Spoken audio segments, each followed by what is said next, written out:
कक्षा 9 गणित वाले प्यारे बच्चों, गुड मॉर्निंग। कक्षा 9 गणित में हम पाठ 14 सांख्यिकी पढ़ रहे हैं। इसमें अब नया टॉपिक आया केंद्रीय प्रवृत्ति की माप। नया नहीं है आपके लिए, पुराना ही है, क्योंकि आपने कक्षा 7 कक्षा 8 में ये पढ़ रखे हैं। जैसे माध्य या समांतर माध्य या औसत, ये आपने पढ़ा है। माध्य होता है मतलब प्रेक्षणों का, आंकड़ों का योग बटे आंकड़ों की संख्या। आपने पहले ध्यान होगा आपको, यहाँ पर आ गया प्रेक्षणों का योग बटे प्रेक्षणों की संख्या। ठीक है। और माध्य को हम अब यहाँ कक्षा 9 में आ गए हैं तो उसका कुछ एक चिन्ह बन गए हैं। माध्य को x के ऊपर एक डंडी लगी है हल्की सी, x बार बोलते हैं, x बार से प्रदर्शित करते हैं। ठीक है ना। और प्रेक्षणों का योग जो है ये वाला, इसको हम करते हैं ये चिन्ह, इसको ई बोल सकते हैं आप, ई नहीं है पर ये, इसको बोलते हैं सिग्मा। क्या बोलते हैं? सिग्मा। सिग्मा क्या बोलते हैं इसको? Sigma. Sigma I to N. I होता है पद जहाँ से शुरू हो रहे हैं, शुरू से लेकर के, प्रेक्षण जहाँ से शुरू हो रहे हैं आई, और एन मतलब जहाँ पर ख़त्म हो रहे हैं, वहाँ से लेकर के लास्ट तक उनका योग है ना। ठीक है। जितने पद जो हैं आपके एक्स आई कह सकते हैं, पदों को एक्स आई, प्रेक्षण जो एक्स आई होते हैं, एक्स आई पहला होता है और एक्स एन लास्ट वाला होता है। एक्स आई पहला पद माना गया है, पहला प्रेक्षण माना गया है, और एक्स एन लास्ट वाला माना गया है। तो एक्स आई से एन तक जो भी है सबका योग होता है सिग्मा। ये इससे प्रदर्शित करते हैं, प्रेक्षणों का योग को प्रदर्शित करने का ये चिन्ह है। और प्रेक्षणों की जो संख्या है उसे एन से प्रदर्शित करते हैं। तो हमारे पास हो जाता है माध्य बराबर, माध्य एक्स बराबर प्रेक्षणों का योग बटे प्रेक्षणों का योग, ये sigma I to N x I, इसको ऐसे पढ़ेंगे, और प्रेक्षणों की संख्या n। तो आपके पास फॉर्मूला बना x बार बराबर समांतर माध्य का या माध्य या औसत का फॉर्मूला, कुछ भी कह सकते हैं इसको, sigma I to N x i upon n. अच्छा, ये तो है माध्य का, मतलब पहले भी आपने पढ़ा है, कोई नई बात नहीं है आपके लिए। थोड़ा सा ये इसको प्रदर्शित कैसे करते हैं, ये कुछ नया आ गया। ठीक है। अब है माध्यक, ये भी आपने पढ़ा है।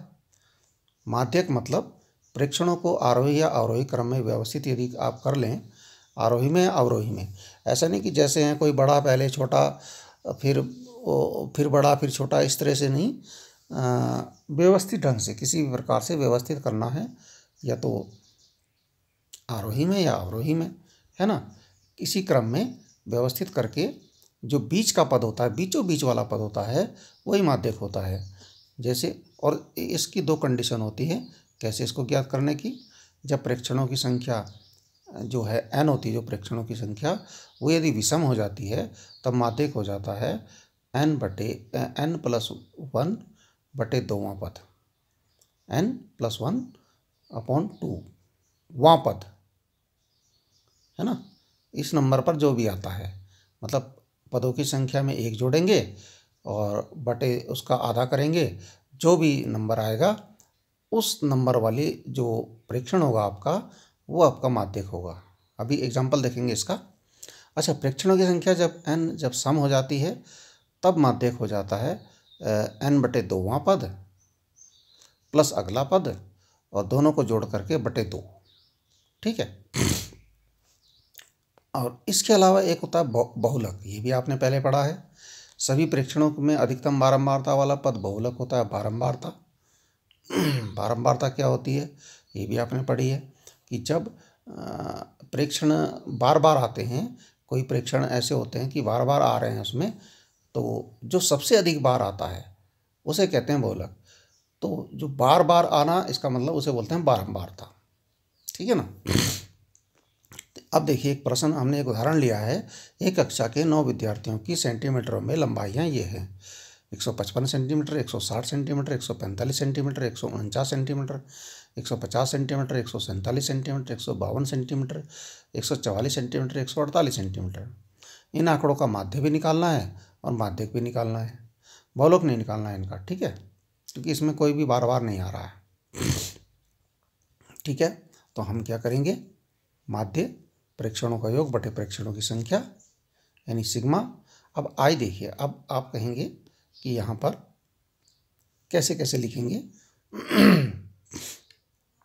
सिग्मा आई बराबर 1 से 9 तक है, 1 से 9 पद हैं, देखिए 1 2 3 4 5 6 7 8 9 है, तो 1 से 9 तक है, तो सिग्मा 1 to 9 हो गया और एक्स आई बटे एन, हाँ ठीक है। अब 1 to 9 सबको जोड़ना है, ये एक्स बार है माध्य। अच्छा, अब सबको हमने जोड़ा, जोड़ के आया हमारा 1350, 1350 बटे में एन का 9 है, तो 9 का भाग करेंगे, आ जाएगा 150। तो एक्स बार इसका माध्य जो हो गया वो आ गया 150।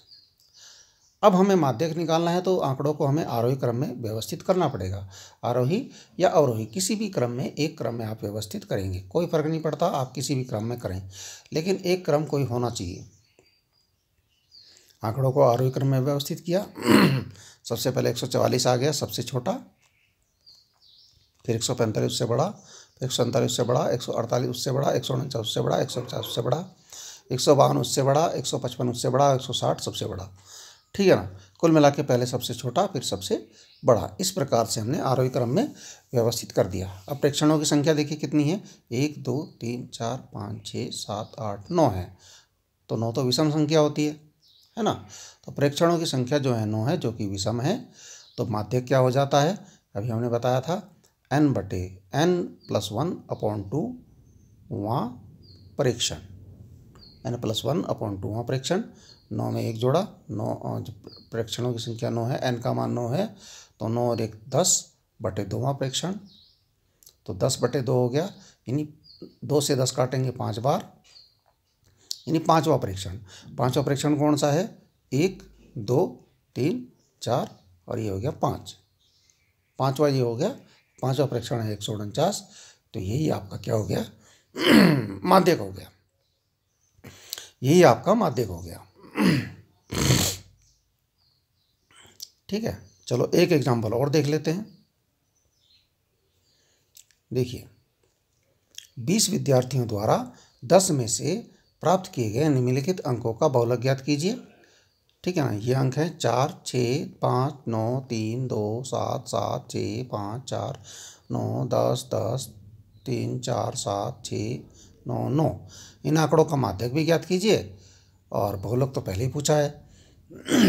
ठीक है, तो सबसे पहले हम आंकड़ों को आरोही क्रम में व्यवस्थित कर लेते हैं। आरोही क्रम में व्यवस्थित करने से हमें माध्यक तो आ ही जाता है और बहुलक भी बड़ी जल्दी दिख जाता है, ठीक है ना।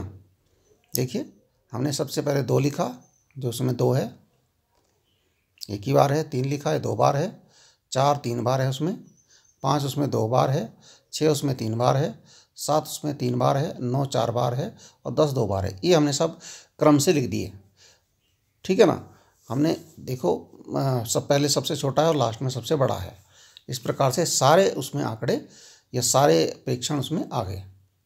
सबसे अधिक बार आने वाला प्रेक्षण है 9, 9 4 बार आया है, तो 9 आपका क्या हो गया, बहुलक हो गया। तो बहुलक कैसे ज्ञात करेंगे, अब क्योंकि हमने आरोही क्रम में लिखा ही है तो माध्यक भी ज्ञात हो सकता है। तो प्रेक्षणों की संख्या n क्या होगी, ये 20 है, ठीक है ना। 20 है कि नहीं है, 20 विद्यार्थी है, गिन लीजिए आप, 20 में 20 ही है वो, n हो गई 20, यानी एक सम हो गया। 20 तो सम होता है, यानी सम संख्या में आंकड़े आपके हो गए। अब माध्यक जो है अब क्या होगा, n बटे 2वां प्रेक्षण प्लस अगला प्रेक्षण बटे 2, ठीक है। n बटे 2वां प्रेक्षण यानी 20 बटे 2वां प्रेक्षण प्लस अगला प्रेक्षण बटे 2, n बटे 20 बटे 2 मतलब 10वां, 2 से 20 कट जाता है भाई। 10वां प्रेक्षण प्लस अगला प्रेक्षण मतलब 11वां प्रेक्षण, 10वां प्रेक्षण अगला का मतलब हो गया 10वें के बाद अगला 11वां। और 10वां प्रेक्षण क्या है देख लीजिए ज़रा, 10वां और 11वां कौन कौन से हैं, 1 2 3 4 5 6 7 8 9 10 11, ये आपका 10 है और ये आपका 11 है। ठीक है ना, दोनों 6 हैं, 6 ये 6 और ये 6, आपने जोड़ा 6 और 6 12, 2 से भाग किया, आ गया 6, माध्यक हो गया आपका 6। इस प्रकार से आप माध्यक भी याद कर सकते। आप चाहते हैं कि माध्यक याद करना, तो माध्य भी आंकड़ों प्रेक्षणों का योग कीजिए और प्रेक्षणों की संख्या यानी 20 से भाग कर दीजिए, वो माध्य आ जाएगा। ठीक है, तो ठीक है, आप इतना काम कीजिए, समझिए इसको। तो और प्रश्नावली के प्रश्न भी आप करने का प्रयास कीजिए। प्रश्नावली के प्रश्नावली 14.3 होगी आपकी। ठीक है ना, उसको करने का प्रयास कीजिए, उसमें से जो प्रश्न आपको आएंगे ज़रूर करके दिखाइए। धन्यवाद।